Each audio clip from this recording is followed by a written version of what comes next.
ഇവിടെ പറയാൻ പോകുന്ന കഥയുടെ പേരാണ് കുഞ്ഞാറ്റക്കുരുവിയോ മക്കള്.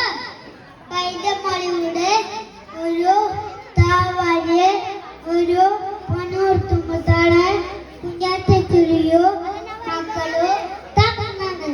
മുൻചേരിയിലുള്ള ഒരു കൊമ്പനാന ദിവസവും അതുവഴി കൊണ്ടാറുണ്ട്. പോകുമ്പോഴോ വരുമ്പോഴോ അവൻ ആ പരമരം ഒന്ന് കുലുക്കും.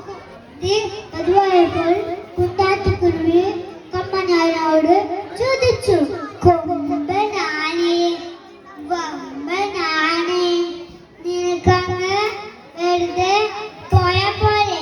മലങ്കുളിക്ക് എന്റെ മക്കളെ പേടിപ്പിക്കണോ?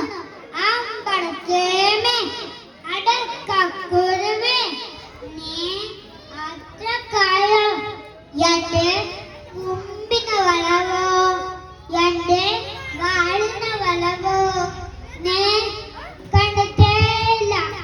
ഇപ്പൊ കൺസിഡർ അവൻ ആ പരമരം ഒന്ന് കുലുക്കും. ഇത് പതിവായപ്പോൾ കുഞ്ഞാറ്റക്കുരുവി കൂട്ടിനകത്ത് നിന്ന് പറന്ന് വന്ന് കൊമ്പനാനോട് ചേർന്ന് കൊത്താനും മാതാനും തുടങ്ങി. കുഞ്ചലെ വേദന കൊണ്ട് നെട്ടോട്ടം ഓടി.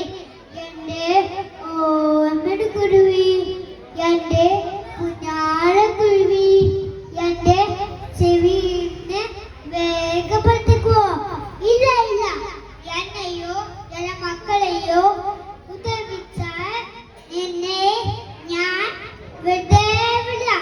ഇല്ല നോക്കൂടമേ, നിന്റെയോ